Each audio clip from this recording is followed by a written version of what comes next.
सृष्टिस्थित्यप्येहा नियतिदृशितमो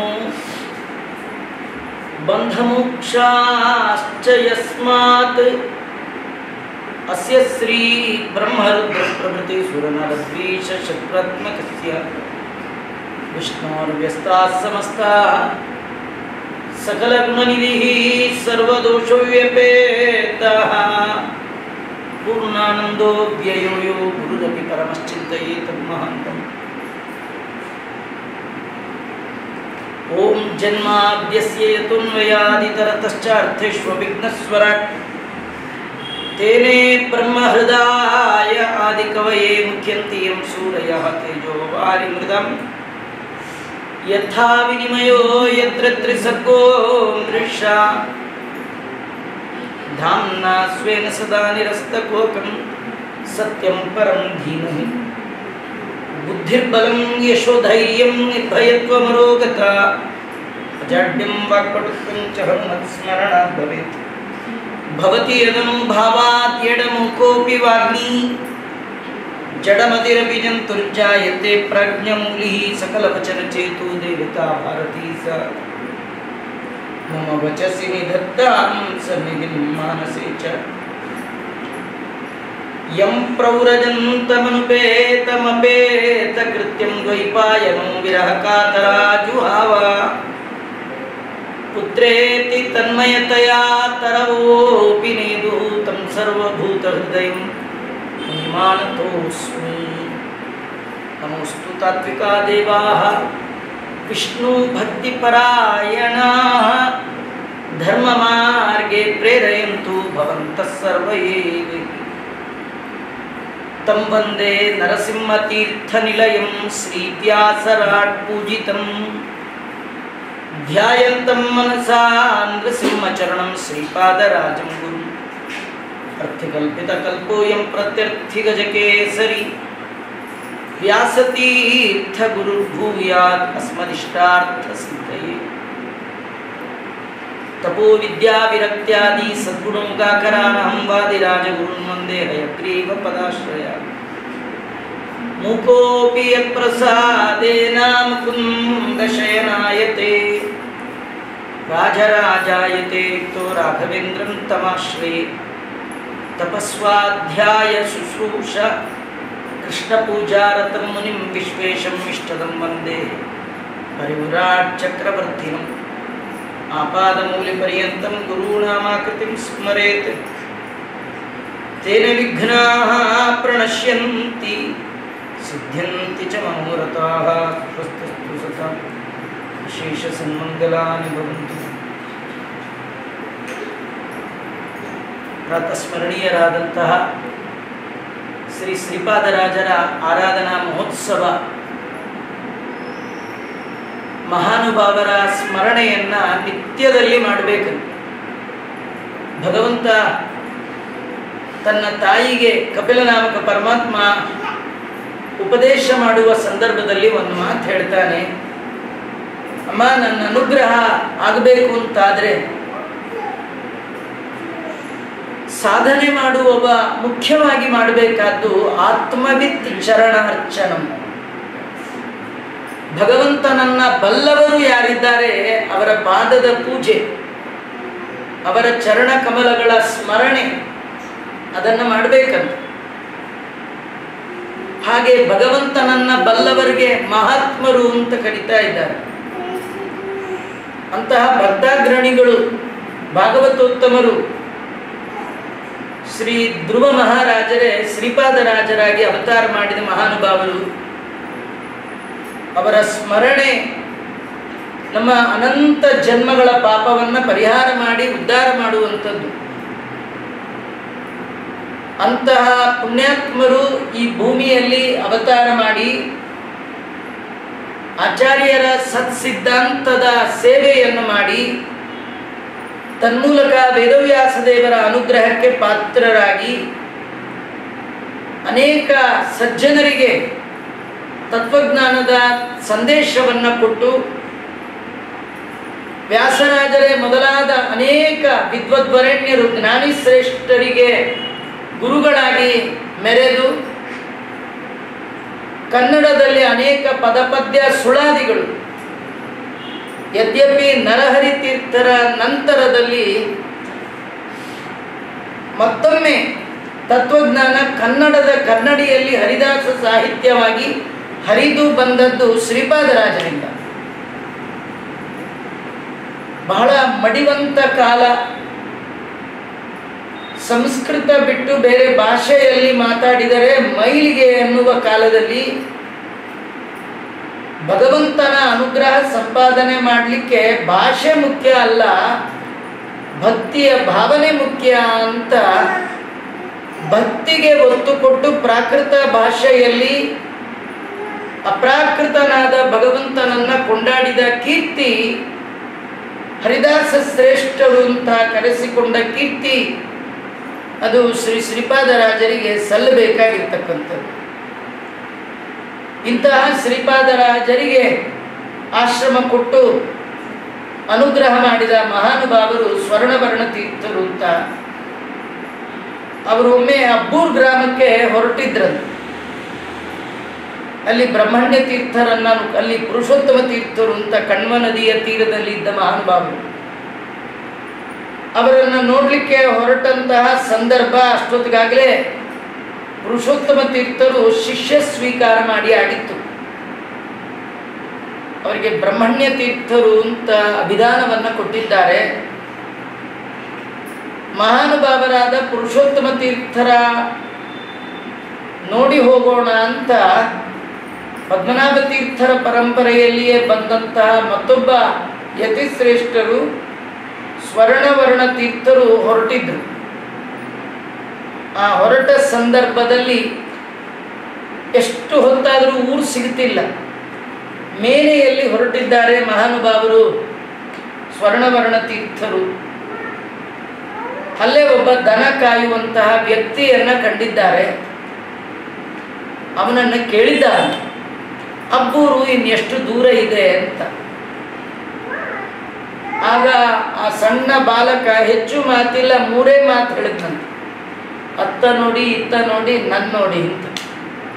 ಊರು ಎಷ್ಟು ದೂರ ಇದೆ ನೀವೇ ತಿಳ್ಕೊಳ್ಳಿ. ಆಗ್ಲೇ ತರ್ಕ, ಲಾಜಿಕ್ ಮಾತಾಡಿದ್ರೇನೆ ಈ ರೀತಿ ಹೇಳುವಂತಹ ಆ ವೈದುಷ್ಯವನ್ನ ಸಣ್ಣ ವಯಸ್ಸಿನಲ್ಲೇ ಗುರುತು ಮಾಡಿ ಇವರು ಆಚಾರ್ಯರ ಸತ್ಸಿದ್ಧಾಂತಕ್ಕೆ ದೊಡ್ಡ ಕೊಡುಗೆಯಾಗ್ತಾರೆ ಅಂತ ಆಗಲೇ ಅವರ ಯೋಗ್ಯತೆಯನ್ನ ಗುರುತಿಸಿ ಅವರಿಗೆ ಆಶ್ರಮವನ್ನ ಕೊಡ್ತಾ ಇದ್ದಾರೆ. ಹಾಗೆ ಸ್ವರ್ಣವರ್ಣ ತೀರ್ಥರಿಗೆ ಸಣ್ಣ ವಯಸ್ಸಿನಲ್ಲಿ ಭೇಟಿಯಾದವರೇ ಈ ಶ್ರೀಪಾದರಾಜರು. ಅವರಿಗೆ ಲಕ್ಷ್ಮೀನಾರಾಯಣ ಮುನಿಗಳು ಅಂತ ಹೇಳಿ ಆಶ್ರಮದ ನಾಮ. ಮುಂದೆ ಅವರು ವಿಬುಧೇಂದ್ರ ತೀರ್ಥರಲ್ಲಿ ಅಧ್ಯಯನ ಮಾಡಿದ್ದಾರೆ. ವಿಬುಧೇಂದ್ರ ತೀರ್ಥರು ರಾಜೇಂದ್ರ ತೀರ್ಥರಲ್ಲಿ ಅಧ್ಯಯನ ಮಾಡಿದರು. ಒಂದು ವಿಶಿಷ್ಟವಾದ ಅಧ್ಯಯನದ ಪರಂಪರೆ.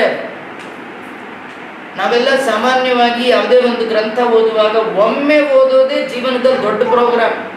2ನೇ ಸತಿ ಅಪರಾಣೆ ಆ ಪುಸ್ತಕ ಮತ್ತೆ ಮುಟ್ಟುವ ಸಾಧ್ಯತೆಯೇ ಇಲ್ಲ. ಒಮ್ಮೆ ಆ ಗ್ರಂಥದ ಮಂಗಳ ಆಯಿತು ಅಂದರೆ ಇನ್ನೇನು ನೆಕ್ಸ್ಟ್ ಜನ್ಮಕ್ಕೆ ತೆಗೆಯೋದು, ಆ ಪುಸ್ತಕ ತೆಗೆದು ಓದೋ ಸಂಪ್ರದಾಯವೇ. ಹಾಗೆ ಯಾರಾದರೂ ಒಂದು ಪುಸ್ತಕ ಮತ್ತೆ ಮತ್ತೆ ಮತ್ತೆ ಓದ್ತಾ ಇದ್ದಾರೆ ಅಂದರೆ ನಮ್ಮ ಯೋಚನೆ ಒಳಗೆ ಅವನಿಗೆ ಇನ್ನೂ ಆ ಗ್ರಂಥಸ್ಥ ವಿಷಯ ಹತ್ತಲಿಲ್ಲ, ಸ್ವಲ್ಪ ದಡ್ಡ ಇದ್ದ, ಟ್ಯೂಬ್ ಲೈಟು, ಅದಕ್ಕೆ ಅದು ಓದ್ತಾ ಮತ್ತೆ ಮತ್ತೆ. ಕೆಲವರು SLC ಒಳಗೇನೆ 5 ಬಾರಿ ಕೂತಿದ್ದೇನೆ ಅಂದರೆ ಏನರ್ಥ? ಒಂದೇ ಸಬ್ಜೆಕ್ಟ್ SLC ಒಳಗೆ 5 ಸತಿ ಇದ್ದಾನೆ ಅಂದರೆ ದಡ್ಡ ಅಂತ. ಆದರೆ ರಾಜೇಂದ್ರ ತೀರ್ಥರ ಒಂದು ಪಾಠದ ಕ್ರಮ ಅದು ಹೇಗಂದರೆ ಒಂದೊಂದು ಗ್ರಂಥವನ್ನು 7 ಬಾರಿ, 8 ಬಾರಿ, 10 ಬಾರಿ. ಶ್ರೀಮದ್ ಟೀಕಾಕೃತ್ಪಾದರಿಂದ ರಚಿತವಾದ ಮಧ್ವ ಸಿದ್ಧಾಂತದ ಮೇರು ಕೃತಿಯಾದ ಶ್ರೀಮನ್ ನ್ಯಾಯ ಸುಧೆಯನ್ನ ಒಬ್ಬ ವಿದ್ಯಾರ್ಥಿಗೆ 9 ಬಾರಿ ಆವೃತ್ತಿ ಮಾಡೋದು ಅಂದರೆ ಹೇಗದು? ಇಡೀ ಜೀವನವನ್ನೇ ಅದಕ್ಕಾಗಿ ಮೀಸಲಿಟ್ಟವರಿಗೆ ಮಾತ್ರ ಆ ಬಗೆಯ ಅಧ್ಯಯನ ಸಾಧ್ಯ. ಅಡವಿ ಸ್ವಾಮಿಗಳು ಅಂತ ಅವರು ಸುಧಾಗೆ ಸ್ತೋತ್ರ ಮಾಡಿ ಅದರಲ್ಲಿ ಅವರು ಹೇಳ್ತಾರೆ, ಸುಧಾ ಸಾಲು, ಸುಧಾ ಪಂಕ್ತಿ ಶ್ರೀಮನ್ ನ್ಯಾಯ ಸುಧೆಯ ಒಂದು ಸಾಲು ಓದಿ ಅರ್ಥ ಮಾಡಿಕೊಳ್ಳಬೇಕಾದ್ರೆ ತುಂಬ ಜನ್ಮಗಳಲ್ಲಿ ಋಷಿ ಆಗಿರ್ಬೇಕು. ಅಂಥದ್ದನ್ನು 9 ಬಾರಿ ಹೇಳಿ ಅರ್ಥೈಸುವಂತಹ ಒಂದು ಕ್ರಮಬದ್ಧ ಪಾಠದ ಕ್ರಮ ರಾಜೇಂದ್ರ ತೀರ್ಥರ ಪರಂಪರೆಯಲ್ಲಿ ವಿಭುಧೇಂದ್ರ ಪ್ರಮುಖ ಶಿಷ್ಯ ಅನ್ನಂತ ವರ್ಣನೆ ಮಾಡ್ತಾರೆ. ಅವನ್ನ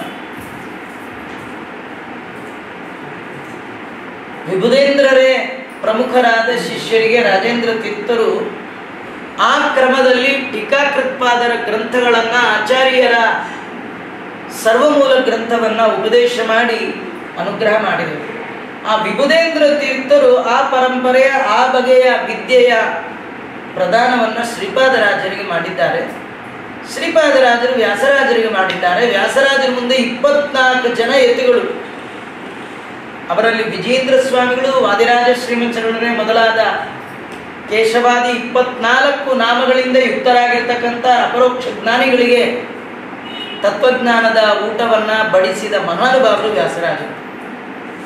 ಇವತ್ತು ಯಾರ ಗ್ರಂಥವನ್ನು ಹೇಳಿಕೊಂಡು ಸಜ್ಜನರು ಉಸಿರಾಡ್ತಾ ಇದ್ದಾರೋ ಅಂತಹ ನ್ಯಾಯಾಮೃತ, ಚಂದ್ರಿಕಾ, ತರ್ಕತಾಂಡವ ನಿರ್ಮಾಣ ಮಾಡಿದ ವ್ಯಾಸರಾಜರನ್ನ ನಿರ್ಮಾಣ ಮಾಡಿದವರು ಶ್ರೀಪಾದರಾಜರು. ಅಂದರೆ ಅವರ ವಿದ್ಯೆಯ ವೈದುಷ್ಯದ ಆಳ, ಅದರ ಮಹಿಮೆ ನಾವು ಅರ್ಥ ಮಾಡಿಕೊಳ್ಳಬೇಕು. ವ್ಯಾಸರಾಜರು ತಮ್ಮ ಗುರುಗಳನ್ನು 5 ಸ್ತೋತ್ರಗಳಿಂದ ಕೊಂಡಾಡಿದ್ದಾರೆ. ಪದ್ಯ ಪಂಚಕ ಅಂತ ಕರೀತಾ ಇದ್ದಾರೆ. ಇವತ್ತು ಅವರು ಬೃಂದಾವನ ಪ್ರವೇಶ ಮಾಡಿ ಅಧುನಾ ಸಜ್ಜನರಿಗೆ ಅನುಗ್ರಹ ಮಾಡ್ತಾ ವಿರಾಜಮಾನರಾಗಿ ಮುಳುಬಾಗಿಲು ಕ್ಷೇತ್ರದಲ್ಲಿ ಇರ್ತಕ್ಕಂಥವರು. ವ್ಯಾಸರಾಜರ ಕಣ್ಣಲ್ಲಿ ತಮ್ಮ ವಿದ್ಯಾಗುರುಗಳಾದ ಶ್ರೀಪಾದರಾಜರ ವರ್ಣನೆ ಹೇಗಿತ್ತು ಅಂತಂದ್ರೆ, ಒಂದೇ ಶ್ರೀಪಾದರಾಜಂ ರುಚಿತಮ ಹೃದಯಂ ಪೂಜಿತ ಶ್ರೀ ಸಹಾಯಂ ನಿರ್ಧೂತಾ ಶೇಷಹೇಯಂ ನಿವೃತ ಶುಭಚಯಂ ಭೂಮಿ ದೇವಾದಿಗೇಯಂ ವಿಪ್ರೇಭ್ಯೋ ದತ್ತದೇಯಂ ನಿಜ ಜನ ಸದಯಂ ಖಂಡಿತ ಶೇಷಮಾಯಂ ನಿಶ್ಚೂತ ಸ್ವರ್ಣಕಾಯಂ ಬಹುಗುಣ ನಿಲಯಂ ವಾದಿ ಸಂಗೈರಜೇಯಂ. ಇಂತಹ ಶ್ರೀಪಾದರಾಜರಿಗೆ ಒಂದೇ ನಮಸ್ಕಾರ ಮಾಡ್ತೇನೆ ಅಂತ. ನಾವು ಎಲ್ಲ ನಮಸ್ಕಾರ ಮಾಡ್ತೀವಿ, ಆದರೆ ನಮಸ್ಕಾರ ಮಾಡಿದ್ರೆ ಪುಣ್ಯ ಬರಲ್ಲ ರೀ. ಅವರ ಮಹಿಮೆಯನ್ನು ತಿಳಿಬೇಕು, ತಿಳಿದು ತಲೆ ತುಂಬಿಕೊಳ್ಬೇಕು. ತುಂಬಿ ಕುತ್ತಿಗೆ ಮೇಲೆ ತಲೆ ನಿಂತ್ಕೊಳ್ಬಾರ್ದು. ಅವರ ಮಹಿಮೆ ಕಿವಿಯಿಂದ ಕೇಳಿ ತಲೆಗೆ ಹೋಗಿ ತಲೆ ಭಾರಾಗಿ ಬಗ್ಗಬೇಕು. ಭಾರದಿಂದ ಬಗ್ಗಿದರೆ ಮಾತ್ರ ಅದಕ್ಕೆ ಬೆಲೆ. ಎಷ್ಟೋ ಜನ ಪಾಠ ಪ್ರವಚನ ಕೇಳುವಾಗ ಬಗ್ತಾರೆ, ಕೇಳಿ ಬಗ್ಗಿದ್ದಲ್ಲ, ವಿಷಯ ಕೇಳಿ ತಲೆ ಭಾರಾಗಿ ಬಗ್ಗಿದ್ದಲ್ಲ, ಅದು ಬೋರಾಗಿ ಬಗ್ಗಿಬಿಟ್ಟಿರುತ್ತೆ. ಬೋರ್ ಆಗಬಾರ್ದು, ಭಾರ ಆಗಬೇಕು. ಶ್ರುತಿಜಾನಂದ ಬರೇಣ ಸದ್ಗುಣಾನಾಂ ವಿಜೇಂದ್ರ ಸ್ವಾಮಿಗಳು ಹೇಳ್ತಾರೆ. ನಾವು ದೊಡ್ಡವರನ್ನ ದೇವರನ್ನ ಕಂಡ್ರೆ ನಮಸ್ಕಾರ ಮಾಡಬೇಕು, ತಲೆ ಬಗ್ಗಿಸ್ಬೇಕು.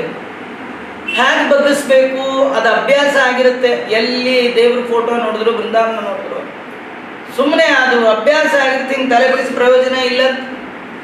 ನಾವು ಒಂದೇ ಅಂತ ನಮಸ್ಕಾರ ಮಾಡಿದ್ರೆ ಅದರ ಹಿನ್ನೆಲೆಯಲ್ಲಿ ಅವರ ಬಗ್ಗೆ ಅರಿವು ಬೇಕು, ಜ್ಞಾನ ಬೇಕು, ತಿಳುವಳಿಕೆ ಬೇಕು. ಮಹಾತ್ಮ್ಯ ಜ್ಞಾನ ಪೂರ್ವಕವಾಗಿ ಅವರಲ್ಲಿ ಮಾಡುವಂತಹ ಸ್ನೇಹ ಇದೆಯಲ್ಲ, ಅದು ಭಕ್ತಿ. ನಿಮಗೆ ಅವರ ಮಹಿಮೆ ಗೊತ್ತಿಲ್ಲ, ಸುಮ್ಮನೆ ನಮಸ್ಕಾರ ಮಾಡ್ತೀವಿ, ಆ ನಮಸ್ಕಾರಕ್ಕೆ ಬೆಲೆ ಇಲ್ಲ. ಉತ್ತಮವಾದ ಬೆಲೆ ಬೇಕಾದರೆ, ಉತ್ತಮವಾದ ಫಲ ಬೇಕಾದರೆ ನಾವು ಶ್ರೀಪಾದರಾಜರನ್ನ ಈ ರೀತಿ ಕೊಂಡಾಡಬೇಕು. ಅದು ನಿಜವಾಗಿಯೂ ನಮಗೆಲ್ಲ ಶ್ರೀಪಾದರಾಜರನ್ನ ಕೊಂಡಾಡಲಿಕ್ಕೆ ಬರೋಲ್ಲ, ನಮಗೇನು ಗೊತ್ತಿದೆ. ಆದರೆ ಶ್ರೀಪಾದರಾಜರನ್ನ ಹತ್ತಿರದಿಂದ ಕಂಡವರು, ಅವರ ವೈದುಷ್ಯದ ಆಳವನ್ನು ಅರಿತವರು, ಅವರ ಕಾರುಣ್ಯದ ಸುಧೆಯನ್ನು ಉಂಡವರು ಶ್ರೀ ವ್ಯಾಸರಾಜ ಗುರು ಸಾರ್ವಭೌಮರು. ಅವರತ್ತ ಇದ್ದಾರೆ. ಒಂದೇ ಶ್ರೀಪಾದರಾಜಂ ರುಚಿತಮ ಹೃದಯಂ. ಅವರು ಎಂಥವರು ಅಂದರೆ ಶುದ್ಧಾಂತಃಕರಣರು. ಅವರ ಅಂತಃಕರಣ ಭಗವಂತ ವಾಸ ಮಾಡಲಿಕ್ಕೆ ಯೋಗ್ಯವಾಗುವಷ್ಟು ಶುದ್ಧವಾದ ಅಂತಃಕರಣ, ಮನಸ್ಸು. ಅದರಲ್ಲಿ ಕೊಳಕಿಲ್ಲ. ಯಾವುದು ಕೊಳಕು? ಅಂತಃಕರಣದ ಕೊಳಕು ಯಾವುದು? ಮನದ ಮೈಲಿಗೆಯ ವಸ್ತು ಯಾವುದು? ಅಹಂಕಾರ, ಮಮಕಾರ ಅವ್ರಿಗಿಲ್ಲ. ವಿದ್ಯೆಯ ಫಲವಾಗಿ ಅದನ್ನು ಸಂಪಾದನೆ ಮಾಡಿದ್ದಾರೆ. ಅಂತಹ ಶ್ರೀಪಾದರಾಜರು ಲಕ್ಷ್ಮೀಪತಿಯನ್ನು ಸದಾ ಪೂಜೆ ಮಾಡುವಂತಹ ಮಹಾನುಭಾವರು. ಲಕ್ಷ್ಮೀಪತಿಯ ಪೂಜೆ ಅಂದರೆ ಯಾವಾಗಲೂ ಸಾಲಿಗ್ರಾಮ, ಗಂಟೆ, ಅಭಿಷೇಕ, ಅರ್ಚನೆ ಇದಲ್ಲ. ಪಾಠ ಪ್ರವಚನದಲ್ಲಿ ನಿರತವಾಗೋದೇ ಭಗವಂತನ ದೊಡ್ಡ ಪೂಜೆ. ಅದಕ್ಕಿಂತ ದೊಡ್ಡ ಪೂಜೆ ಇಲ್ಲಂತೆ. ನಮ್ಮ ವ್ಯಾಸರಾಜ ಮಠದ ಪರಂಪರೆಯಲ್ಲಿ ಸಂಪ್ರದಾಯ ಪ್ರವರ್ತಕರು ಅಂತ ಕಂಬಾರು ರಾಮಚಂದ್ರ ತೀರ್ಥರನ್ನು ಕರೀತಾರೆ. ಅವರು ಯಾವಾಗಲೂ ಹೇಳೋರು, ಈ ಪ್ರತಿಮೆಗಳನ್ನು ಇಟ್ಟು ಪೂಜೆ ಮಾಡೋದಿದೆಯಲ್ಲ, ಇದೇನು ದೊಡ್ಡದಲ್ಲ, ವಾಕ್ ಬೊಮ್ಮಲೆ ಬೊಮ್ಮಲು ಅಂತ. ವಾಕ್ ಬಾಯಲ್ಲಿ ಏನು ಶಾಸ್ತ್ರದ ಮಾತುಗಳು ಬರುತ್ತೆ ಅದು ನಿಜವಾದ ಭಗವಂತನ ಪ್ರತಿಮೆ ಅಂತ. ಹಾಗಾಗಿ ಆ ರೀತಿಯಲ್ಲಿ ಪಾಠ ಪ್ರವಚನದ ಮೂಲಕ, ವಾದಿ ವಿಗ್ರಹದ ಮೂಲಕವಾಗಿ, ಸ್ವಮತ ಸ್ಥಾಪನೆಯ ಮೂಲಕವಾಗಿ ಸದಾ ಭಗವಂತನ ಪೂಜೆಯನ್ನು ಮಾಡುವಂತಹ ಮಹಾನುಭಾವರು ಶ್ರೀಪಾದರಾಜರು. ಅಷ್ಟೇ ಅಲ್ಲ, ಅನೇಕ ಕಲ್ಯಾಣ ಗುಣಗಳು ಅದಕ್ಕೆ ಆಕರರಾಗಿದ್ದರು. ವಿದ್ಯಾ, ಸೌಶಲ್ಯ, ಔದಾರ್ಯ, ಸಹನೆ, ತೇಜಸ್ಸು, ತಪಸ್ಸು, ಏನೇನು ಗುಣಗಳು ಬೇಕು. ಬ್ರಾಹ್ಮಣರಲ್ಲಿ 12 ಗುಣಗಳು ಹೇಳ್ತಾರೆ. ಆ ಎಲ್ಲ ಗುಣಗಳಿಗೆ ಮತ್ತೊಂದು ಹೆಸರೇ ಶ್ರೀಪಾದರಾಜರು. ಅಷ್ಟೇ ಅಲ್ಲ, ಭೂಮಿ ದೇವಾಭಿಗೇಯಂ. ಭೂಮಿ ದೇವ ಅಂದರೆ ಭೂಸುರರು. ಎಲ್ಲ ಬ್ರಾಹ್ಮಣರು ಕೂಡ ಮುಕ್ತ ಕಂಠದಿಂದ ಪ್ರಶಂಸೆ ಮಾಡಲಿಕ್ಕೆ ಯೋಗ್ಯವಾದ ಗುಣವುಳ್ಳವರು ಶ್ರೀಪಾದರಾಜರು. ಅಂಥವರಿಗೆ ನಮಸ್ಕಾರ ಮಾಡ್ತೇನೆ. ವಿಪ್ರೇಭ್ಯೋ ದತ್ತದೇಯಂ. ಬ್ರಾಹ್ಮಣರಿಗೆ ಜ್ಞಾನ ಜೊತೆಗೆ ಇನ್ನೂ ಅನೇಕ ದಾನ, ಇದನ್ನೆಲ್ಲ ಮಾಡಿದ ಮಹಾನುಭಾವರು ಶ್ರೀಪಾದರಾಜರು. ನಿಜ ಜನ ಸದಯಂ. ಯಾರು ಅವರ ಬಳಿ ಆರ್ತರಾಗಿ ಬರ್ತಾ ಇದ್ದಾರೆ, ಸ್ವಾಮಿ ಉದ್ಧಾರ ಮಾಡಿ ಅಂತ ಹೇಳಿ ಅವರ ಪಾದಕ್ಕೆ ಬಿದ್ದಿದ್ದಾರೆ, ಅವರ ಅಶೇಷ ಮಾಯಾ ಖಂಡಿತಂ, ಅವರ ಅಜ್ಞಾನವನ್ನು ದೂರ ಮಾಡತಕ್ಕಂಥವರು ಶ್ರೀಪಾದರಾಜರು. ಸ್ವಾಮಿ ನಿಮ್ಮ ಪಾದ ಬಿಟ್ಟು ನಮಗೆ ಬೇರೆ ಇಲ್ಲ ಅಂತ ಹೇಳಿ ಗುರುಗಳ ಪಾದಕ್ಕೆ ಬಿದ್ದ ಅಂತಾದರೆ ಆ ಬೀಳುವಾಗ ನಾಟಕ ಆಗಿರಬಾರ್ದು.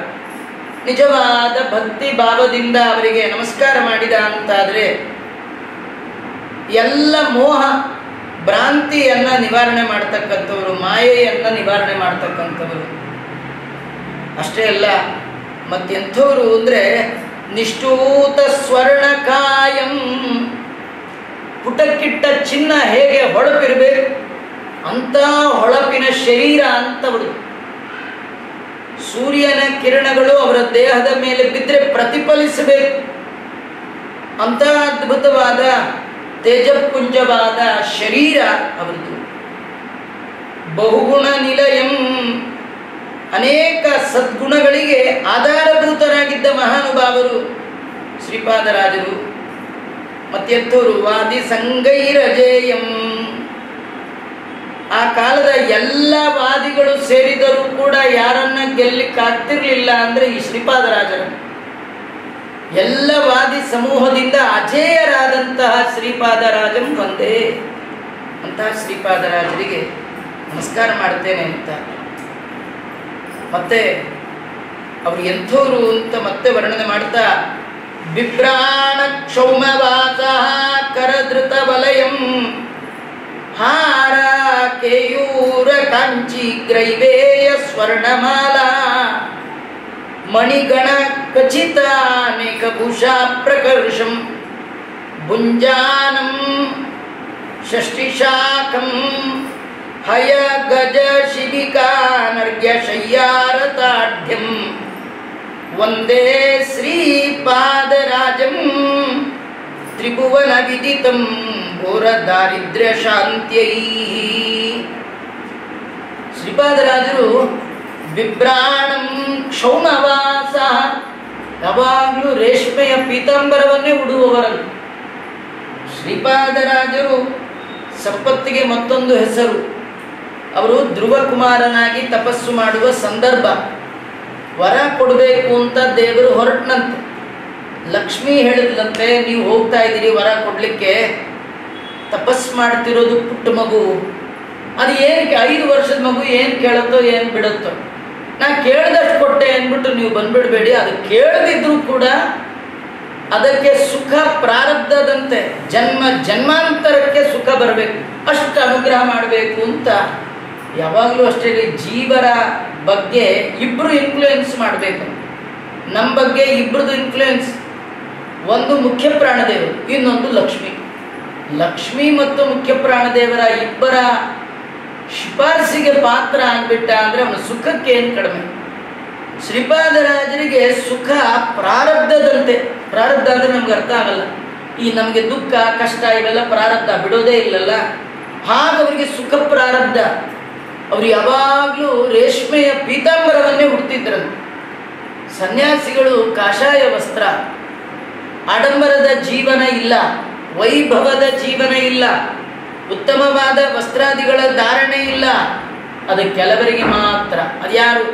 3 ಜನ ರಾಜರು, ಪ್ರಸಿದ್ಧ ರಾಜರು, ವೇದಾಂತ ಸಿಂಹಾಸನವನ್ನ ಆಳಿದ ಯತಿಗಳ ಪೈಕಿ 3 ಜನ. ಒಂದು ಶ್ರೀಪಾದರಾಜರು, ಮತ್ತೊಂದು ವ್ಯಾಸರಾಜರು, ಮತ್ತೊಂದು ವಾದಿರಾಜರು.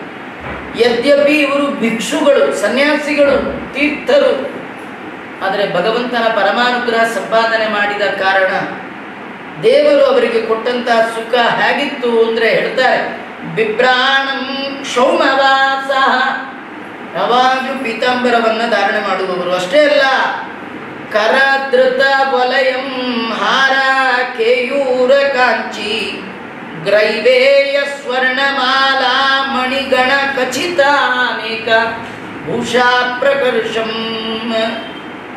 ಕೈಯಲ್ಲಿ ರತ್ನದ ಕಡಗ ಹಾಕೊಂಡಿರ್ತಿದ್ರು. ನೀವು ಯಾವ ಸ್ವಾಮಿಗಳನ್ನು ಹೀಗೆ ನೋಡ್ಲಿಕ್ಕೆ ಸಾಧ್ಯವೇ ಇಲ್ಲ. ಕೈ ಒಳಗೆ ರತ್ನದ ಕಂಕಣ. ಆಮೇಲೆ ಇಂಥ ಶ್ರೀಪಾದರಾಜರ ಚಿಂತನೆ ಮಾಡಬೇಕಂತೆ, ಭುಜದಲ್ಲಿ ಭುಜಕೀರ್ತಿಯನ್ನು ಹಾಕ್ಕೊಳ್ತಿದ್ರಂತೆ. ಆಮೇಲೆ ಬಾಜಾಬಂದಿಗಳು, ಇವುಗಳಿಂದ ಅಲಂಕೃತವಾದಂಥ ಬಾಹುಯುಗ್ಮಗಳು ಉಳ್ಳವರು.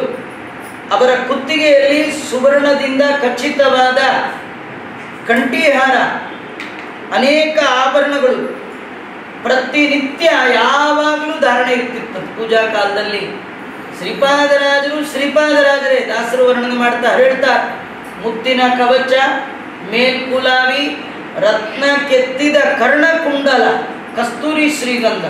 ಎಂಥ ಅದ್ಭುತವಾದ ರಾಜ ಭೋಗ ಭಗವಂತನ ಅನುಗ್ರಹದಿಂದ ಪಡೆದ ಭಾಗ್ಯವಂತರು ಶ್ರೀಪಾದರಾಜರು. ಅಷ್ಟೇ ಅಲ್ಲ, ಬರೀ ಕೆಲವರೇನೆಂದರೆ ಮೈ ತುಂಬ ಆಭರಣ ಹಾಕ್ಕೊಂಡಿರ್ತಾರೆ, ಹೊಟ್ಟೆಗೆ ತಿನ್ನಲ್ಲ, ತಿನ್ನೋ ಯೋಗ್ಯತೆ ಇರಲ್ಲ.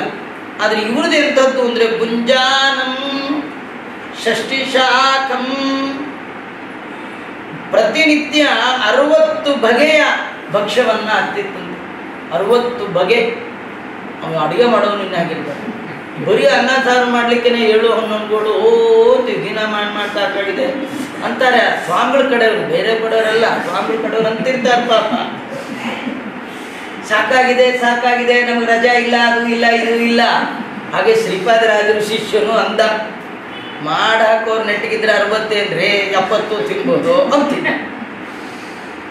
ಸರಿ, ಶ್ರೀಪಾದರಾಜರ ಮಹಿಮಾ, ಭಗವಂತನ ಅನುಗ್ರಹಕ್ಕೆ ಪಾತ್ರರಾದರೆ ಮಾತ್ರ ಇಲ್ಲದೆ ತಿನ್ನಕ್ಕೆ ಆಗುತ್ತದೆ. ಈಗ ಯಾರಾದರೂ 60 ಮಾಡಿ ಹಾಕೋದು ತಿನ್ನೋ ಯೋಗ್ಯತೆ ಎಷ್ಟು ಜನಕ್ಕಿದೆ? ಏನು ಯೋಗ್ಯತೆಯೂ ಇಲ್ಲ. ನಮಗೆ ಕೊಟ್ಟು ಅಭ್ಯಾಸ ಇಲ್ಲ, ತಿಂದು ಅಭ್ಯಾಸ ಇಲ್ಲ. ಅವ್ರು ಕೊಟ್ಟು ಅಭ್ಯಾಸ, ತಿಂದು ಅಭ್ಯಾಸ. ಅವ್ರ ಶಿಷ್ಯ ಒಮ್ಮೆ ಹಾಗೆ ಸಂಚಾರ ಮಾಡ್ತಾ ಒಂದು ಕಾಡು ಹೊಂಡಾರಣ್ಯ ಅಲ್ಲಿ ನಿಲ್ಲಿಸ್ಬಿಟ್ಟ.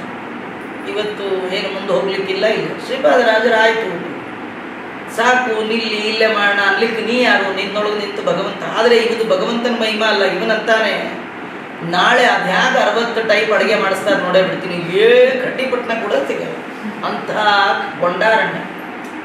ರಾತ್ರಿ ಆಯಿತು, ಶಿಷ್ಯ ಬಂದ, ಶ್ರೀಪಾದರಾಜರಿಗಂದ, ಸ್ವಾಮಿ ನಾಳೆ ಅನ್ನ ಮಾಡಿ ನೈವೇದ್ಯಕ್ಕೆ ಇಡ್ತೀನಿ, ಅಟ್ಟನ್ನೇ ಗೋವಿಂದ ಹಾಕ್ಬೇಕು. ಯಾಕೋ ಏನಾಯಿತು ಅಂದರು.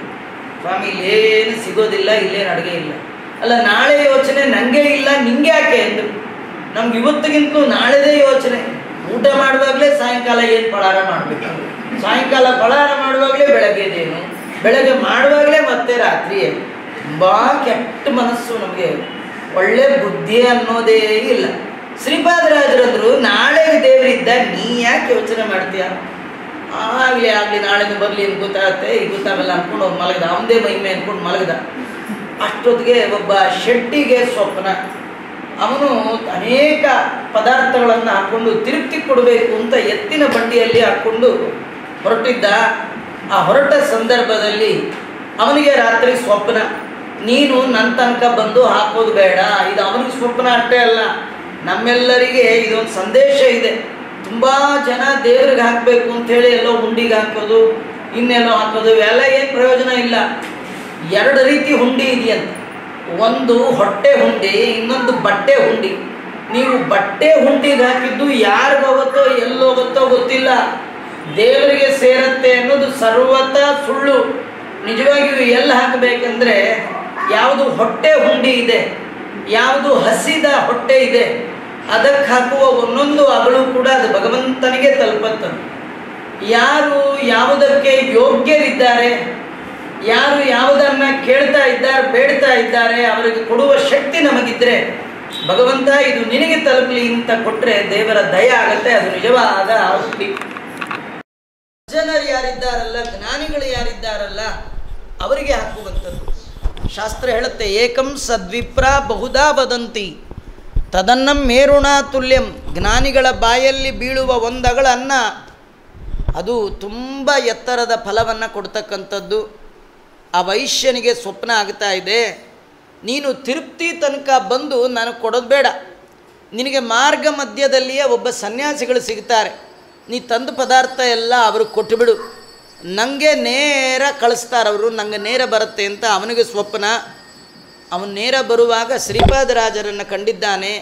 ಬೆಳಗ್ಗೆ ಶ್ರೀಪಾದರಾಜರು ಎದ್ದಿದ್ದಾರೆ, ಪ್ರಾತಃಸ್ತೋತ್ರ ಮಾಡ್ತಾ ಇದ್ದಾರೆ. ದೊಡ್ಡ ಗಾಡಿ ಬರ್ತಿ ಸಾಮಾನು ಬಂದಿದೆ. ಶ್ರೀಪಾದರಾಜರ ಮುಂದಿಟ್ಟು ನಮಸ್ಕಾರ ಮಾಡಿಬಿಟ್ಟ, ಸ್ವಾಮಿ ಹೀಗೆ ತಾವು ಸ್ವೀಕಾರ ಮಾಡಬೇಕು ಅಂತ. ಆಗ ಶ್ರೀಪಾದರಾಜರ ಅಡುಗೆವನ್ನು ಕರೆದು ಹೇಳಿದ್ರಂತೆ, ಇವತ್ತು 120 ಟೈಪ್ ಮಾಡಪ್ಪ, ನೀ ಡೈಲಿ 60 ಮಾಡ್ತಿದ್ದೆಲ್ಲ, ಇವತ್ತು ನೋಡು ಕಳಿಸಿದ್ದಾನೆ ದೇವ್ರಿಗೆ, ಎಷ್ಟು ಲೋಡ್ ಹಾಕ್ಸಿದ್ದಾನೆ ನೋಡು ಅಂತ. ಭಗವಂತ 1000 ಕೈಗಳಿಂದ ಕೊಡ್ಲಿಕ್ಕೆ ಶುರು ಮಾಡಿದ್ರೆ ತಗೊಳ್ಲಿಕ್ಕಿರೋ ಕೈ ಎಷ್ಟು ನಮ್ಮದು? 2 ಕೈ. ಯಾವಾಗಲೂ ಒಳ್ಳೆ ಅಡುಗೆಯನ್ನು ಮಾಡಿ ಎಲ್ಲವನ್ನು ಮಾಡಿ ಎಷ್ಟು ಸಾಧ್ಯವೋ ಅಷ್ಟನ್ನು ಮಾಡಿ ದೇವ್ರಿಗೆ ಮುಂದೆ ಇಡಬೇಕಂತ. ನೀವಿಟ್ಟರೆ ಅದು ನಿಮಗೆ ಎಂದಾರು ಒಂದಿನ ಸಿಗತ್ತೆ. ನಾವು ಯಾವಾಗಲೂ ಏನು ದೇವ್ರ ಪೂಜೆ ಮಾಡೋದು ಅಂದರೆ ಒಂದು ಅನ್ನ ಮಾಡಿ ದೇವ್ರ ಮುಂದೆ ಇಟ್ಬಿಡ್ತೀವಿ, ಬೇಕಾದ್ರೆ ತಿನ್ನು ಸಾಕಾರ ಬಿಡು. ಅದೇ ಮನೆಗೆ ಅಳಿಯ ಬಂದಾಗ ಒಂದು ಅನ್ನ ಮಾಡಿ ಮುಂದಿಟ್ಟು ಬೇಕಾದ್ರೆ ತಿನ್ನು ಸಾಕಾರ ಹೋಗು, ತಿಂತಾನ? ಅಳಿಯೋನಿಗಾದರೆ 2 ಕೋಸಂಬರಿ, 1 ಚಟ್ನಿ, 1 ಉಪ್ಪಿನಕಾಯಿ, 1 ಗೊಜ್ಜು, 2 ಪಲ್ಯ, 1 ಹಪ್ಪಳ, 1 ಸಂಡಿಗೆ, ಏನು ಬಗೆ ಪಕ್ಷ ಪರಮಾನ್ನ. ದೇವರಿಗೆ ಅನ್ನ, ಆ ಅನ್ನವು ಕೂಡ ಒಂದೇ ತಪ್ಪಲೆ 3 ಟೈಪ್. ಅದು ಕೆಳಗೊಂಥರ ಮಧ್ಯ ಕೆಳಗೆ ಸೀದ ರೊಟ್ಟಿ ಆಗ್ಬಿಟ್ಟಿರುತ್ತೆ, ರೊಟ್ಟಿ ಮೇಲೆ ಮಧ್ಯದಲ್ಲಿ ಅದು ಮತ್ತು ಮಹಾಲಯ ಅಮಾವಾಸ್ಯೆಗೆ ಯೋಗ್ಯವಾದಂಥ ಉಂಡೆ ಅನ್ನ ಆಗಿಬಿಟ್ಟಿರುತ್ತೆ. ಅದ್ರ ಮೇಲೆ ಅರ್ಚನೆಗೆ ಬೇಕಾದ ಅಕ್ಕಿ ಕಾಳು ಥರ ಅದು ಹಾಗೆ ಉಳ್ಕೊಂಡ್ಬಿಡ್ರಿ. ತ್ರಿವಿಧ ಒಂದೇ ಈ ಥರ ಮಾಡಲಿಕ್ಕೆ ಎಲ್ಲರಿಗೂ ಬರಲ್ಲ. ಕೆಲವರು ಅದನ್ನು ಮಾಡಿದ್ದನ್ನು ಆಚಾರ ಹೇಗಿದೆ ಅಂತ ದೇವರಿಗೆ ಪ್ರೀತಿ ಅಂತ, ದೇವರು ಬಿಟ್ಟರೆ ಇನ್ಯಾರಿಗೂ ಪ್ರೀತಿ ಆಗ್ಲಿಕ್ಕೆ ಸಾಧ್ಯ ಇಲ್ಲ. ಇಂಥ ಅಡುಗೆ, ಇಂಥ ದೇವರ ನೈವೇದ್ಯ ನಾವಿಡ್ತಕ್ಕಂಥದ್ದು. ಆದರೆ ಇವರು ಭಗವಂತನಿಗೆ ಪ್ರತಿನಿತ್ಯದಲ್ಲಿ 60 ಬಗೆಯ ಪದಾರ್ಥಗಳನ್ನು ನಿವೇದನ ಮಾಡಿ ಪ್ರಸಾದತ್ವೇನ ಸ್ವೀಕಾರ ಮಾಡುವಂತಹ ಭಾಗ್ಯವನ್ನು ಪಡೆದ ಮಹಾನುಭಾವರು ಶ್ರೀಪಾದರಾಜರು. ಅಂಥವರಿಗೆ ನಮಸ್ಕಾರ ಮಾಡ್ತೇನೆ. ಅಷ್ಟೇ ಅಲ್ಲ, ಹಯ ಗಜ ಶಿಬಿಕಾ ನರ್ಘ್ಯ ಶಯ್ಯಾರತಾಡ್ಯಂ. ಪ್ರತಿನಿತ್ಯ ಅವರು ಗಜ ಅಂದರೆ ಆನೆ, ಕುದುರೆ, ಪಲ್ಲಕ್ಕಿ, ರಥ ಇದೇ ಮೊದಲಾದಂತಹ ಅತ್ಯಧಿಕವಾದ ಬೆಲೆ ಉಳ್ಳಂತಹ ವಸ್ತು ವಾಹನಗಳ ಮೇಲೆ ಸಂಚಾರ ಮಾಡ್ತಕ್ಕಂಥದ್ದವ್ರದ್ದು ಮಹಿಮಾ ಶ್ರೀಪಾದರಾಜರದು. ಅಂತಹ ಶ್ರೀಪಾದರಾಜರನ್ನು ಘೋರ ದಾರಿದ್ರ್ಯ ಶಾಂತೈ ಪ್ರಶಾಂತ್ಯೈ. ಘೋರ ದಾರಿದ್ರ್ಯ ಯಾವುದದು? ಸಂಸಾರದಷ್ಟು ದೊಡ್ಡ ದಾರಿದ್ರ್ಯ ಮತ್ತಿನ್ನೊಂದಿಲ್ಲ. ಇದರ ಉಪಶಮನಕ್ಕಾಗಿ ಶ್ರೀಪಾದರಾಜರನ್ನು ನಾನು ನಮಸ್ಕಾರ ಮಾಡ್ತೇನೆ ಅಂತಾರೆ ಶ್ರೀ ವ್ಯಾಸರಾಜರು. ಮತ್ತಂತಾರೆ ಶ್ರೀಪಾದರಾಜರ ಮಹಿಮಾ ಎಂಥದ್ದು ಅಂದರೆ, ಅವರು ಬೃಂದಾವನದ ಮಣ್ಣು ಸಾಕಂತಾರೆ. ಯದ್ವೃಂದಾವನ ಸೇವೆಯಾ ಸುವಿಮಲಾಂ ವಿದ್ಯಾಂ ಪಶುಂ ಸಂತತಿಂ. ಜ್ಞಾನಾಜ್ಞಾನಮನಲ್ಪಕೀರ್ತಿ ವಿನವಹಂ ಪ್ರಾಪ್ನೋತಿ ಸೌಖ್ಯಂಜನಾಃ ತಂ ವಂದೇ ನರಸಿಂಹತೀರ್ಥನಿಲಯಂ ಶ್ರೀವ್ಯಾಸರಾಟ್ ಪೂಜಿತಂ ಧ್ಯಾಯಂತಂ ಮನಸಾ ನೃಸಿಂಹಚರಣಂ ಶ್ರೀಪಾದರಾಜಂ ಗುರುಂ. ನಮ್ಮ ಗುರುಗಳು ಶ್ರೀಪಾದರಾಜರು, ವ್ಯಾಸರಾಜರಿಂದ ಪೂಜಿಸಲ್ಪಟ್ಟಂತಹವರು. ಸದಾ ಮನಸ್ಸಿನಲ್ಲಿ ನರಸಿಂಹದೇವರ ದಿವ್ಯ ಚರಣವನ್ನು ಸ್ಮರಣೆ ಮಾಡುವವರು. ಅಂತಹ ಶ್ರೀಪಾದರಾಜರ ಬೃಂದಾವನ ಸೇವೆ, ಅದರಿಂದ ಏನು ಬರ್ತಾ ಇದೆ? ಮೋಕ್ಷಕ್ಕೆ ಕಾರಣೀಭೂತವಾದ ತತ್ವಜ್ಞಾನ ಕೊಡುವ ಶಕ್ತಿ ಅವರ ಬೃಂದಾವನದ ಸೇವೆಗಿದೆಯಂತೆ. ದೊಡ್ಡವರ ಬಳಿ ಹೋದಾಗ ಮತ್ತೇನಿಲ್ಲ, ನೀವೊಂದು 3 ಪ್ರದಕ್ಷಿಣೆ ಮಾಡಿಬಿಟ್ರೆ ಸಾಕು. ನಮ್ಗೆ ಅದೇ ಪ್ರಾಬ್ಲಮ್. 3 ಪ್ರದಕ್ಷಿಣೆ ಮಾಡುವಾಗ 360 ವಿಘ್ನಗಳು. 3 ಪ್ರದಕ್ಷಿಣೆ ಮಾಡಬೇಕಾದ್ರೆ ಒಂದೇ ಮನಸ್ಸಿಂದ ಮಾಡಲಿಕ್ಕಾಗಲ್ಲ. ಅದರೊಳಗೂ ಆರಾಧನೆ ಸಂದರ್ಭದಲ್ಲಂತೂ ಎಲೆ ಹಾಕ್ತಾರೋ, ಯಾವ ಕಡೆ ಬಾಗಿಲು ಹಾಕ್ಬಿಟ್ಟಿರ್ತಾರೋ, ಒಳಗೆ ಬಿಡ್ತಾರೋ ಬಿಡಲ್ವೋ, ನಮ್ಮ ಕಡೆಯವ್ರಿಗೆ ಎಲೆ ಹಿಡಿಯೋಕ್ಕೆ ಹೇಳಿದ್ದೇ ಹಿಡಿದಿದ್ದಾರೋ ಇಲ್ಲೇ ಇಲ್ವೋ, ಇದೇ ಬರುತ್ತ್ರಿ. ನನ್ನ ಪ್ರಕಾರ ಅದಕ್ಕೆ ಏನಂದರೆ, ಊಟಕ್ಕೆ ಮುಂಚೆ ನಮಸ್ಕಾರ ಹಾಕೋಕ್ಕಿಂತ ಊಟ ಆದಮೇಲೆ ಹೋಗಿ ತಿಂದು ಹೊಟ್ಟೆಲಿ, ಸ್ವಾಮಿ ನಿಮ್ಮದೇ ಹೊಟ್ಟೆ, ನೀವು ಕೊಟ್ಟದ್ದು ಪ್ರಸಾದ, ನೀವು ಕೊಟ್ಟ ನೀವಿಟ್ಟ ಈ ಭಿಕ್ಷೆ ಇದು ಜ್ಞಾನಕ್ಕೆ ಕಾರಣ ಆಗಲಿ. ಅವ್ರ ಮನೆ ಅನ್ನ, ಆ ಅನ್ನ ಸಾತ್ವಿಕವಾದ ಅನ್ನದಿಂದ ನಮ್ಮ ಮನಸ್ಸು ಸಾತ್ವಿಕವಾಗಿ ಭಗವಂತನ ಜ್ಞಾನ ಪಡೀಲಿಕ್ಕೆ ಯೋಗ್ಯ ಆಗುತ್ತೆ. ಹಾಗೆ ಮಾಡಿ ಅಂತ ಊಟ ಆದಮೇಲೆ ಯಾವ ಯೋಚನೆ ಇಲ್ಲ ರೀ, ಎಲೆ ಹಿಡಿಬೇಕಾದ ಯೋಚನೆ ಇಲ್ಲ. ಯಾರ್ದು ಊಟ ಆದ್ರೆ ನಮ್ಮದಂತೂ ಆಯ್ತಲ್ವ, ಇನ್ನಾದರೂ ಸ್ವಲ್ಪ ನೆಮ್ಮದಿಯಿಂದ ಮಾಡೋಣ ಆಗೂ ಆಗಲ್ಲ. ಯಾಕೆಂದರೆ ಹೊರಡೋ ಅರ್ಜೆಂಟು, ಬಂದಾಗ ಊಟದ ಯೋಚನೆ, ಊಟ ಮುಗಿದ ಮೇಲೆ ಹೊರಡೋ ಯೋಚನೆ, ಇಷ್ಟೇ ಆಗಿಬಿಡುತ್ತೆ. ವ್ಯಾಸರಾಜರಂತಾರೆ, ಯದ್ವೃಂದಾವನ ಸೇವೆಯ ಸುವಿಮಲಾಂ ವಿದ್ಯಾಂ, ಮೋಕ್ಷಕ್ಕೆ ಕಾರಣೀಭೂತವಾದ ನಿರ್ದುಷ್ಟವಾದ ಜ್ಞಾನ ಅದನ್ನು ಕೊಡುವಂಥದ್ದು ಬೃಂದಾವನ ಸೇವೆ. ಬೇಕಾದಷ್ಟು ಪಶು ಸಂಪತ್ತು, ಹಿಂದಿನ ಕಾಲದಲ್ಲಿ ಸಂಪತ್ತು ಅಂದರೆ ಗೋ ಸಂಪತ್ತೇ ಸಂಪತ್ತು. ಇವತ್ತು ನಾವು ಗೋವನ್ನು ಗೋ ಮಾಡಿಬಿಟ್ಟಿದ್ದೀವಿ. ಆದ ಕಾರಣ ಯಾವ ಸಂಪತ್ತು ಇಟ್ಕೊಂಡ್ರೂ ಅದಕ್ಕೆ 3 ಕಾಸಿನ ಬೆಲೆ ಇಲ್ಲ. ನಿಜವಾದ ಸಂಪತ್ತು ಅಂದರೆ ಗೋ ಸಂಪತ್ತು, ಅದು ಕೊಡ್ತಾರೆ. ಅಷ್ಟೇ ಅಲ್ಲ, ಉತ್ತಮವಾದ ಸಂತಾನಕ್ಕೆ ಶ್ರೀಪಾದರಾಜರ ಬೃಂದಾವನ ಸೇವೆ ಕಾರಣ ಆಗುತ್ತೆ. ಮಕ್ಕಳಾಗಬೇಕಂದ್ರೆ ಮದುವೆ ಆದರೆ ಸಾಕು, ಬೃಂದಾವನದೆಲ್ಲ ಸೇವೆ ಬೇಡ. ಸಜ್ಜನರಾಗಬೇಕಂದ್ರೆ ಮಾತ್ರ ಸೇವೆ ಬೇಕಷ್ಟೆ. ನಮ್ಮ ಹುಟ್ಟಿದ ಮಕ್ಕಳು ದೇವರು, ಬ್ರಾಹ್ಮಣರು, ಹರಿವಾಯು ಗುರುಗಳನ್ನು ಕಂಡಾಗ ನಮಸ್ಕಾರ ಮಾಡು, ಆಚಾರಶಾಸ್ತ್ರ ಅಧ್ಯಯನ ಮಾಡು, ಅಧ್ಯಾಪನ ಮಾಡು, ಗುರು ಹಿರಿಯರಲ್ಲಿ ಭಕ್ತಿ ಮಾಡು. ಇಂಥ ಮಕ್ಕಳು ಬೇಕಂತಾದರೆ ಮಾತ್ರ ದೊಡ್ಡವರ ಸೇವಾ ಅವಶ್ಯಕ. ಅಂತಹ ಸತ್ಸಂತತಿಯನ್ನು ಕೊಡ್ತಕ್ಕಂಥವರು. ಅಷ್ಟೇ ಅಲ್ಲ, ಶ್ರೀಪಾದರಾಜರ ಬೃಂದಾವನ ಸೇವೆಯನ್ನು ಮಾಡೋದರಿಂದ, ಅವರ ಸ್ಮರಣೆ ಮಾತ್ರದಿಂದ ಜ್ಞಾನದ ಅಭಿವೃದ್ಧಿಯನ್ನು ಉಂಟು ಮಾಡತಕ್ಕಂಥವರು. ಅಂಥ ಶ್ರೀಪಾದರಾಜರಿಗೆ ನಮಸ್ಕಾರ ಮಾಡ್ತೇನೆ. ಅಷ್ಟೇ ಅಲ್ಲ, ನೀವೊಂದು ಮುಳುಬಾಗಿಲಿಗೆ ಹೋಗಿ ಬಂದ್ರಿ, ಅವ್ರಿಗೊಂದು ಪ್ರದಕ್ಷಿಣೆ ಮಾಡಿದ್ರಿ ಅಂದರೆ ಎಷ್ಟು ಫಲ. ಕಾಶಿ ಕೇದಾರ ಮಾಯಾ ಕರಿಗಿರಿ ಮಧುರಾ ದ್ವಾರಕಾ ವೆಂಕಟಾದ್ರಿ ಶ್ರೀಮುಷ್ಣ ಕ್ಷೇತ್ರ ಪೂರ್ವ ತ್ರಿಭುವನ ವಿಲಸತ್ ಪುಣ್ಯಭೂಮಿ ನಿವಾಸ ಗುಲ್ಮಾ ದಿವ್ಯಾದಿಹರ್ತ ಗುರುಗಣ ನೀಲಗುಣ ನಿಲಯೋ ಭೂತವೇತಾಲ ಭೇದಿ ಭೂಯಾತ್ ಶ್ರೀಪಾದರಾಜೋ ನಿಖಿಲ ಶುಭಸತಿಂ ಪ್ರಾಪ್ತಯೇ ಸಂತತಂ ನಃ. ಕಾಶಿ, ಕೇದಾರ, ಹರಿದ್ವಾರ, ದೇವರಾಯನದುರ್ಗ, ಕರಿಗಿರಿ, ಕರಿಗಿರಿ ಅಂದರೆ ಹಸ್ತಿಗಿರಿ, ದೇವರಾಯನದುರ್ಗ, ಮಥುರಾ, ದ್ವಾರಕಾ, ವೆಂಕಟಾಚಲ, ಶ್ರೀಮುಷ್ಣ, ಇವೆಲ್ಲ ಪ್ರಸಿದ್ಧವಾದ ಪುಣ್ಯಭೂಮಿಗಳು. ಅದೇ ಇಲ್ಲಿ ಆವಾಸ ಸ್ಥಾನ. ಇವರು ಎಲ್ಲಿ ಕೂತಿದ್ದಾರೆ ಅದು ಅದಕ್ಕೆ ಸಮ ಅಂತ ಇದ್ದಾರೆ. ಅದರಿಂದ ದೊಡ್ಡವರಿದ್ದಾರೆ ಅಂದರೆ ಎಂಥ ಪುಣ್ಯತಮವಾದ ಕ್ಷೇತ್ರ ಆಗುತ್ತೆ, ಅದನ್ನು ನಾವು ವಿಚಾರ ಮಾಡಬೇಕು. ಅಷ್ಟೇ ಅಲ್ಲ, ಅನೇಕ ರೋಗಗಳನ್ನು ಪರಿಹಾರ ಮಾಡುವಂಥ ನಿಜವಾದ ಡಾಕ್ಟ್ರ್ ಯಾರಪ್ಪ ಅಂದರೆ ಇವರೇ. ಗುಲ್ಮಾ ದಿವ್ಯಾದಿಹರ್ತ. ಎಂಥ ದೊಡ್ಡ ರೋಗ ಇದ್ದರೂ ಕೂಡ ಕೇವಲ ದೃಷ್ಟಿ ಮಾತ್ರದಿಂದಲೇ ಕಳೆಯುವಂತಹ ಶಕ್ತಿ ಪರಮಾತ್ಮನ ಅನುಗ್ರಹದಿಂದ ಪ್ರಸನ್ನತೆಯಿಂದ ಸಂಪಾದನೆ ಮಾಡಿದ ಮಹಾನುಭಾವರು. ಎಲ್ಲ ಒಳ್ಳೆಯ ಗುಣಗಳಿಗೆ ಆಧಾರಭೂತರಾಗಿರ್ತಕ್ಕಂಥವರು. ಭೂತಚೇಷ್ಟೆ ಮೊದಲಾದಂತಹ ದುಷ್ಟಗ್ರಹಗಳ ಪೀಡೆಯನ್ನು ಪರಿಹಾರ ಮಾಡುವಂತಹವರು ನಮ್ಮ ಗುರುಗಳು. ಅಂಥ ಶ್ರೀಪಾದರಾಜರು ನಮಗೆ ಸನ್ಮಂಗಳವನ್ನು ಉಂಟು ಮಾಡಲಿ, ಎಲ್ಲ ಬಗೆಯ ಮಂಗಳಕ್ಕಾಗಿ ನಾನು ಶ್ರೀಪಾದರಾಜರನ್ನು ಸ್ತೋತ್ರ ಮಾಡ್ತೇನೆ ಅಂತ. ಶ್ರೀಪಾದರಾಜರನ್ನು ಈ ವ್ಯಾಸರಾಜರ ಶಿಷ್ಯರಾದಂತಹ ವಿಜೇಂದ್ರ ಸ್ವಾಮಿಗಳು ಕೂಡ 8 ಶ್ಲೋಕಗಳಿಂದ, ಶ್ಲೋಕಗಳಿಂದ ಇನ್ನಷ್ಟು ಗುಣಗಳನ್ನು ಕೊಂಡಾಡ್ತಾ ಇದ್ದಾರೆ. ಸದಾ ಭಗವಂತನ ಸ್ಮರಣೆ ಮಾಡುವವರು ಅಂತ, ಅದೇ ದೊಡ್ಡ ಗುಣ.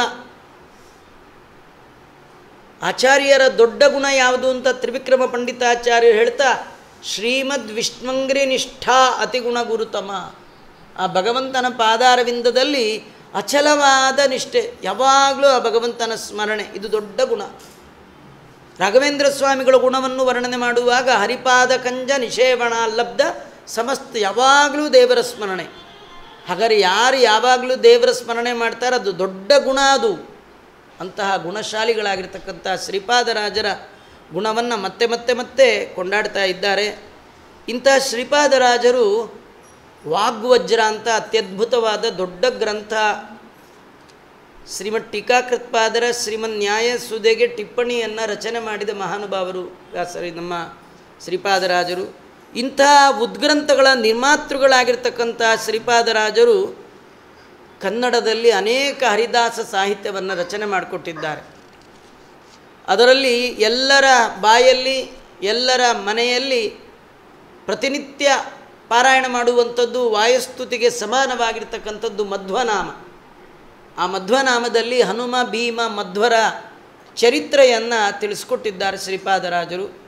ಜಯ ಜಯತು ಜಗತ್ರಾಣ, ಜಗದೊಳಗೆ ಸುತ್ರಾಣ, ಅಖಿಲ ಗುಣ ಸದ್ಧಾಮ ಮಧ್ವನಾಮ ಅಂತ ಆ ವಾಯುದೇವರ, ಭೀಮಸೇನ ದೇವರ, ಮಧ್ವ ಗುರುಗಳ ಮಹಿಮೆಯನ್ನು ವರ್ಣನೆ ಮಾಡಿದರೆ, ಇನ್ನೊಂದು ಅಭೂತಪೂರ್ವವಾದ ಕೃತಿ ದಂಡಕ ಅಂತ ಕರೀತಾರೆ. ಇದು ಭಾಳ ಅಪರೂಪ ಈ ಶೈಲಿಯಲ್ಲಿ ಮಾಡ್ತಕ್ಕಂಥದ್ದು.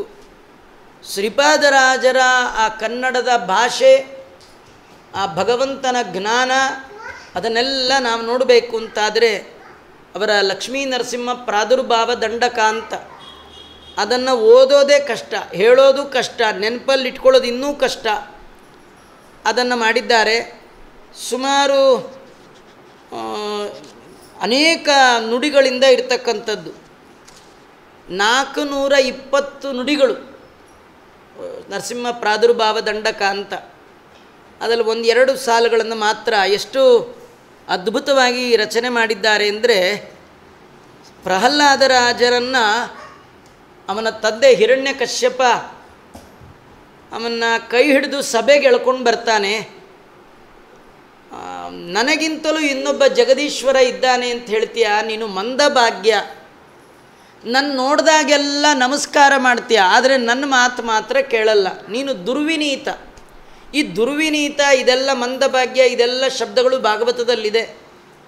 ಅದನ್ನೇ ಶ್ರೀಪಾದರಾಜರು ಬಳಸಿಕೊಂಡು ಕನ್ನಡದಲ್ಲಿ ಹೇಗೆ ಅವರು ಪದ್ಯವನ್ನು, ಈ ದಂಡಕವನ್ನು ಮಾಡಿದ್ದಾರೆ ಅಂದರೆ, ದುರ್ವಿನೀತತಾಯಲೋ ಮಂದ ಬುದ್ಧೇಯಲೋ ಇಂತು ನೀ ಸ್ತಬ್ಧನಾದೇ ತಕೋ ವಂಶಘಾತೀಯಲೋ ಪಾಪ ಜಾತೀಯ ನೀ ಹೀಗೆ ಮಚ್ಚಾಸನಾತೀಗನಾಗಿ ಪೊಡೆ ನಿನ್ನ ನಾಯಮದ್ವಾರಕ್ಕೆ ಕೆಳುವೆನೆಂದು ನೋಡಲ ನಾನು ಕೋಪಿಷ್ಟನಾಗಿ ಪೊಡೆ.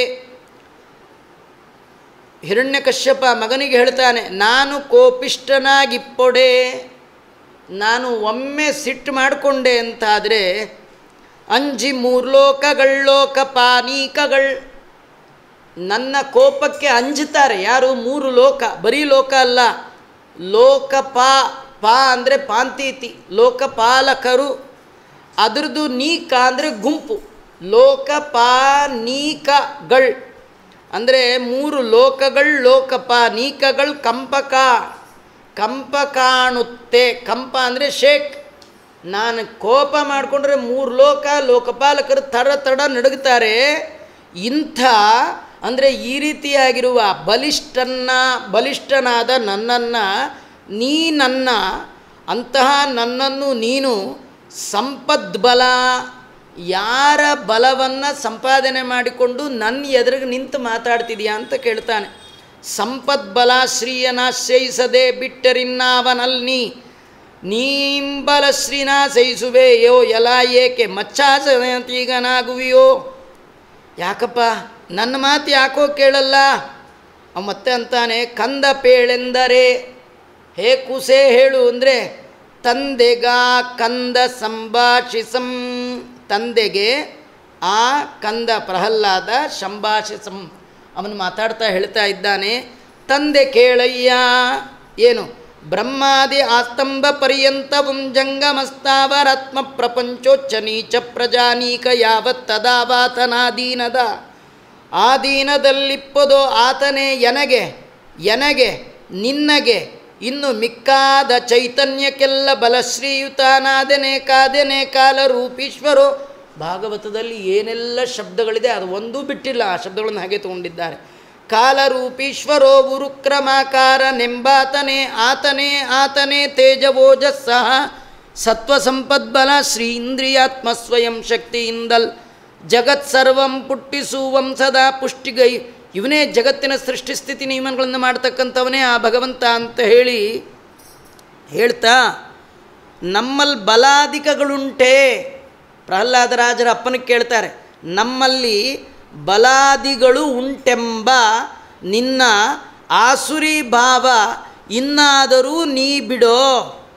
ನಮ್ಮಲ್ಲಿ ಬಲಾದಿಗಳುಂಟೆ ನಿನ್ನಾಸುರಿ ಭಾವವಿನ್ನಾದರೂ ನೀ ಬಿಡೋ. ನೋಡೋ, ಬಿಟ್ಟು ಈ ಆಸುರಿ ಭಾವವನ್ನು ಬಿಟ್ಟು ನೋಡೋ, ಏನನ್ನ ಈ ಪ್ರಪಂಚವನ್ನು ನೋಡು, ಚೇತನಾತ್ಮಕವಾದ ಜಗತ್ತನ್ನು ನೋಡು. ದುರ್ಬುದ್ಧಿಯನ್ನು ಬಿಟ್ಟು ನೋಡಿದರೆ ಎಲ್ಲ ಕಡೆ ಆ ಭಗವಂತ ಕಾಣ್ತಾನೆ. ನಿನಗೆ ದುರ್ಬುದ್ಧಿ ಇದೆ, ಆದ ಕಾರಣ ದೇವರು ಕಾಣ್ತಾ ಇಲ್ಲ. ಅದನ್ನು ಹೇಳ್ತಾ ನೋಡೋ ಶ್ರೀಕಾಂತನಲ್ಲೇಕಾಂತನಲ್ ಸ್ವಂತ ನೀನಿತ್ತು ಸರ್ವತ್ರ, ಅಂದರೆ ಭಗವಂತನ ಪಾದಾರವಿಂದದಲ್ಲಿ ಮನಸ್ಸಿಟ್ಟು ನೀನಿತ್ತು ಸರ್ವತ್ರ ಸಮಚಿತ್ತನಾಗಯ್ಯ.